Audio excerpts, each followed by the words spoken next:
everyone, Sarah here with sewingpartsonline.com, and welcome back to the Beginner's Guide to Sewing. Today we are going to continue looking at flat patterns and learn how to lengthen or shorten our clothing.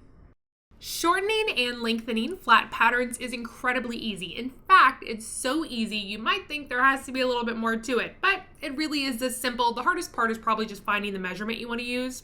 And that's because nearly all commercial patterns have lengthen and shorten lines, which is why it's so easy, because you just do all of your adjustments on these lines. And it ensures that you don't lose any design details or have any more fit problems.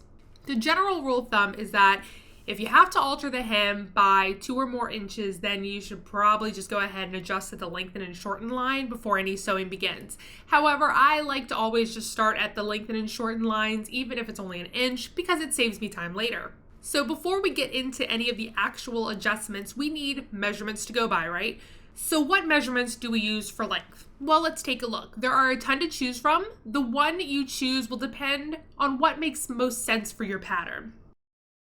We have front shoulder to waist, waist to hip, waist to knee, which really just depends wherever you want the hem to fall. You can do above the knee, at the knee, below the knee, whatever you like.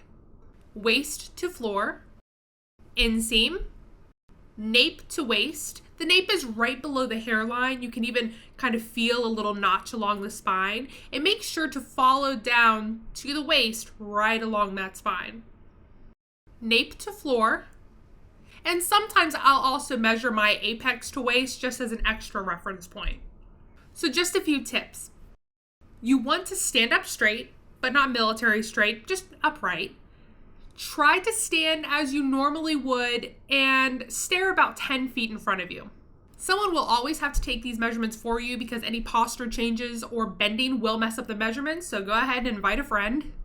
Also, if you know what shoes you'll be wearing, it's best to wear them while doing the measurements. Now remember, you have to think about the seam allowance when you're altering your patterns. So let's say I'm using my waist to hip measurement for a shirt, and I want this shirt to fall right at my hips. So let's say it measures 10 inches on me.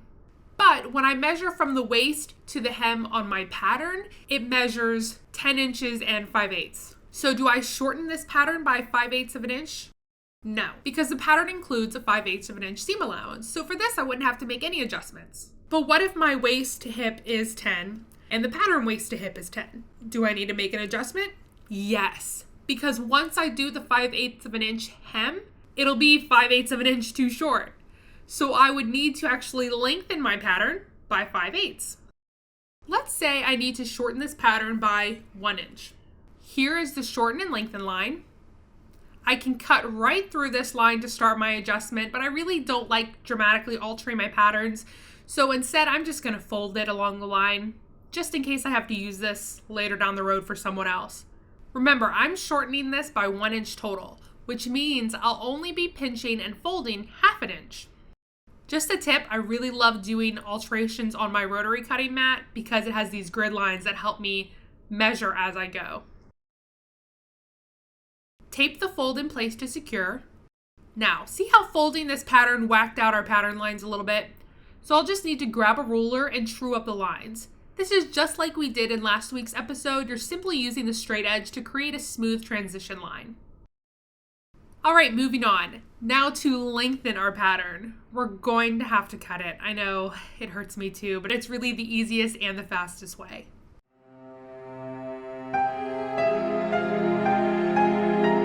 I do not like doing that. Anyhow, grab some paper to fill in the length gap. Again, I love these grids because it's so easy to measure. And tape in place. Then use a ruler to draw the new seam lines. Trim it all up with your paper scissors. And you're finished. So I hope that this was helpful. If you have any comments or questions, be sure to leave them in the comment section below. If you just want to come and hang out with our little sewing community, you can visit us online at sewingpartsonline.com, on Facebook at facebook.com/sewingpartsonline, Twitter at sewingparts, Google+, Pinterest, Instagram, we're everywhere, and be sure to subscribe by clicking that button below for next week's sewing video.